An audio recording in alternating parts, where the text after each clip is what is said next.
Aujourd'hui, c'est Otaku Sataka, Taiyo no Senshi Leona.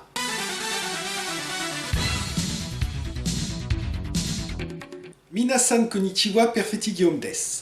Pendant longtemps, les héroïnes de Zen Pictures ont été à usage unique. Elles apparaissaient dans un film ou une histoire en deux parties, et on ne les revoyait plus ensuite. Et ce même quand une suite était annoncée. Ah, Kagerion 2, comme tu me manques. Néanmoins, au bout de quelques années, Zen Pictures a commencé à être à court d'inspiration pour créer ou pomper de nouvelles héroïnes. Surtout pomper d'ailleurs. Et ils ont donc commencé à utiliser des héroïnes récurrentes dans leur production. Enfin, je dis héroïnes récurrentes, mais la plupart du temps, il n'y a pas de réelle continuité entre les différents épisodes. Déjà, il est très rare que l'actrice soit la même d'un épisode à l'autre, et même sans ça, il est fréquent que l'héroïne n'ait pas la même identité civile, affronte des adversaires différents, et même que le background du personnage change complètement d'un épisode à l'autre. Et même les costumes ne sont pas les mêmes, bien souvent. En fait, c'est un peu comme les versions H d'or et H d'argent de personnages comme Flash ou Green Lantern. Ils s'appellent Flash et Green Lantern dans les deux cas, mais tout le reste est différent. Et parmi les héroïnes récurrentes de Zen Pictures, la plus prolifique est sans conteste la guerrière solaire Leona, qui à l'heure où je tourne cette vidéo, totalise la bagatelle de combien de films déjà? 5,271,009,010. T'as dû te tromper dans tes calculs, parce que moi j'ai 15 mois. Enfin bon, passons. Voyons donc ce que donnait sa toute première apparition. Ikuzo!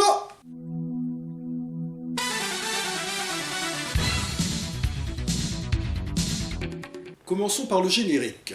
Entre des images de pages de manga, qui, on le verra, ont un rapport avec l'intrigue, et des scènes où Leona font des sbires, nous avons droit à quelques scènes de l'héroïne en civil, se faisant soulever la jupe par ses élèves, entraînant ses élèves à la course, et elle et ses élèves, ainsi que Donald Duck de retour de ses vacances à Fukushima, qui les suit en faisant des bonds.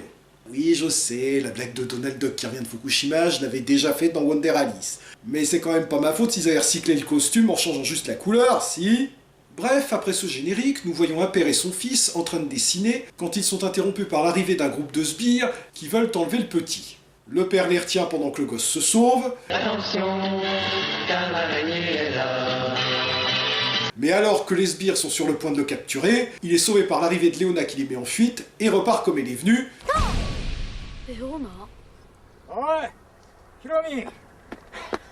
Juste avant que son père ne le rejoigne... Attendez une seconde. On perd le père de vue juste avant l'arrivée de Leona, et il réapparaît juste après son départ.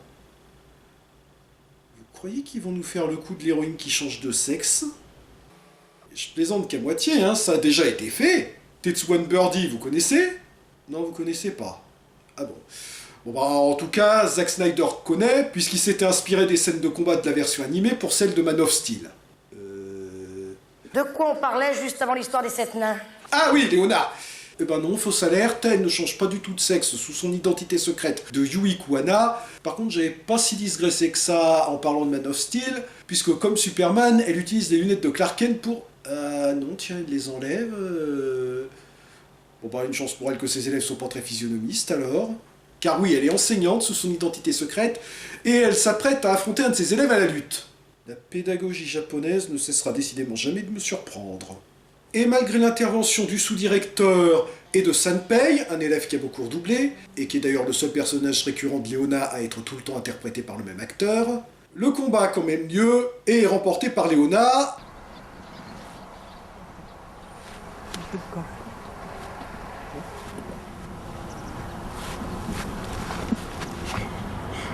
Et qu'est-ce qui manigance là? Non mais c'est quoi cette école? Et ses élèves? Même le petit Spirou est timide à côté. Bref, après cette scène de... peu importe ce que c'était, l'élève dessinateur de la scène d'intro est abordé par l'ornithorynque mutant du générique. Coucou. Et apparemment, ça l'impressionne pas du tout d'être abordé par un monstre à qui il tape tout simplement la causette. Bon, je pense que c'est ses dents de lapin qui le rendent sympathique. Karsler, puisque c'est le nom du monstre, lui offre un stylo magique en lui promettant qu'il fera de lui un excellent mangaka et l'admiration de ses camarades de classe. Et il en profite pour lui proposer de dessiner des fanfictions sur Leona dans lesquelles elle est mise en difficulté par l'homme araignée. Ah, effectivement, le dessin est vachement réaliste. Par contre, le deuxième effet qui se coule, c'est que tout ce qu'il dessine se réalise. Et du coup, Léona se retrouve effectivement en difficulté face à son adversaire. Heureusement, les effets cessent dès que le jeune dessinateur est interrompu par son père qui fait le con, permettant à Léona de mettre son adversaire en fuite.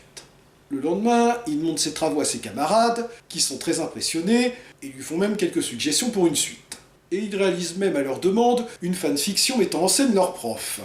Fanfiction qui se concrétise quand Kobaya, un professeur particulièrement hargneux, a l'intention de le punir à lui et ses camarades, et comme j'ai zappé leur nom, je vais les appeler Riri, Fifi et Loulou, et pourquoi pas, hein, on a bien un Donald Duck mutant dans le film.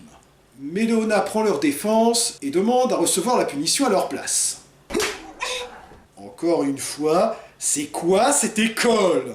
Alors sachant qu'on avait 3 élèves, chacun méritant 30 coups de badine, donc un total de 90 coups de badine, calculez la température des fesses de Léona à la fin de la séance.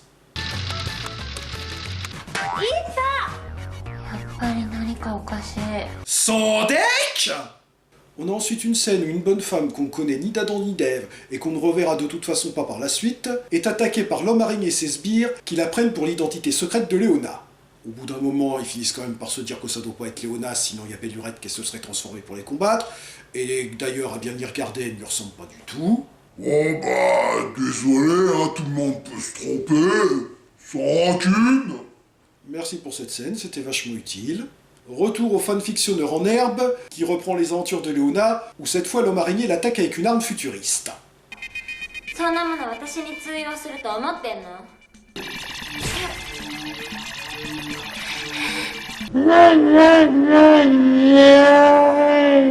Eh ouais, pas de bol ma vieille. Les rayons de cette arme imitent ceux d'un minéral de feu ta planète natale et neutralisent donc tes pouvoirs. D'ailleurs, c'est là que l'influence de Superman devient particulièrement évidente. Il y avait déjà les lunettes de Clark Kent, plus un costume qui rappelait un peu celui de Supergirl avec la mini-jupe et la cape. Et maintenant, on a même un équivalent de la kryptonite. C'est du vol et du plagiat. Bon, ceci dit, apparemment, elle s'en est sortie hors champ, puisqu'on la retrouve ensuite sous son identité secrète, au moment où Kobaya décide d'attaquer l'école. Vous êtes sûr qu'il est à jour dans ses vaccins anti-rabiques, ce prof? Elle redevient Léona pour l'affronter.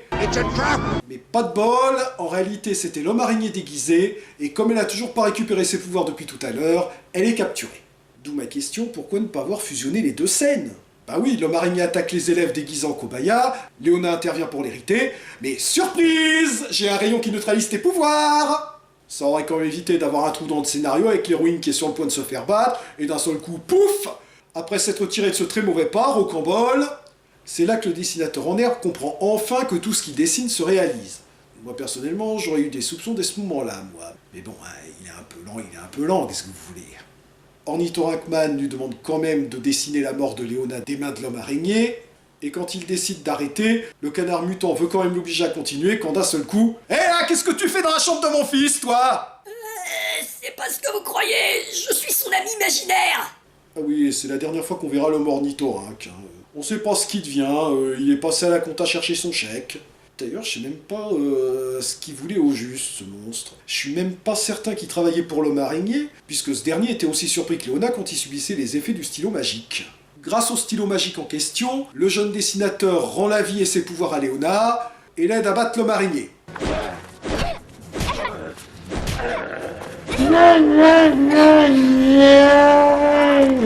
Ou pas. Enfin si, elle arrive quand même à le battre.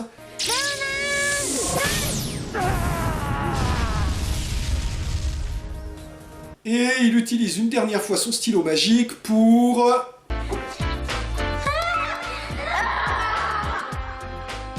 Korede Owarida. C'était donc la première apparition de Léona qui, à l'époque et dans l'esprit des auteurs, aurait dû être la seule, et qui était inspirée d'après eux de 2 séries jeunesse, Kaijubuska et Tsukisuki Majo Sensei. Créé par Tsuburuya, le papa d'Ultraman, Kaijubuska mettait en scène un jeune inventeur et son iguane familier qu'une de ses expériences avait transformé en un monstre nommé Buska. D'ailleurs, le nom de la série était un jeu de mots, puisque Kaiju signifie normalement monstre, mais Kai était remplacé par un autre caractère qui se prononce pareil, mais signifie agréable. On pouvait donc traduire le titre par Buska, le monstre gentil. Et même si sa renommée ne s'est pas vraiment étendue au-delà des frontières, le personnage est quand même culte au Japon.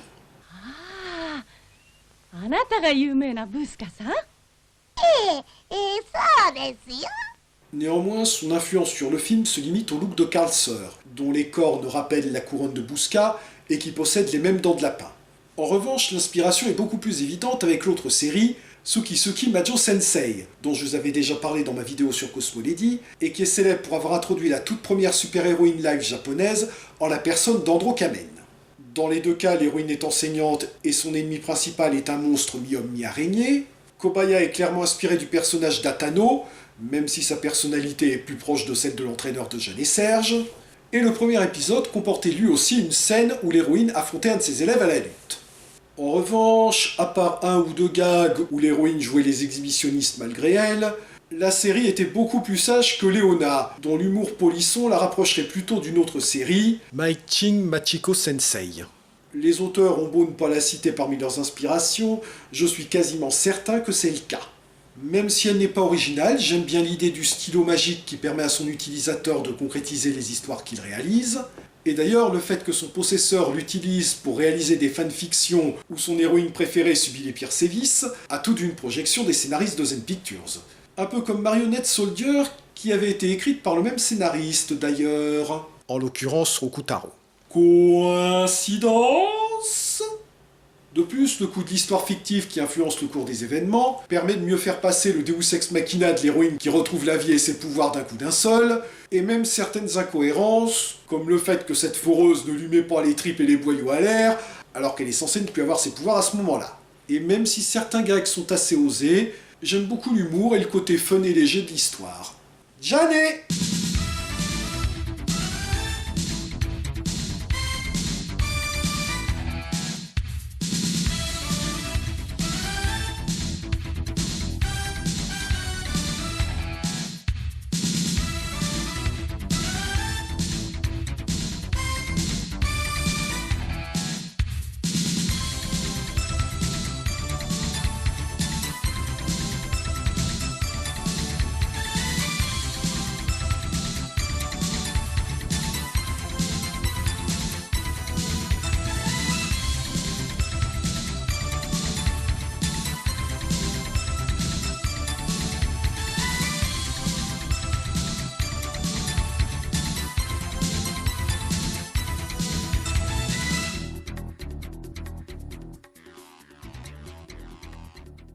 Ah oui, et la preuve que c'est Donald Duck qui revient de Fukushima, il marche en canard!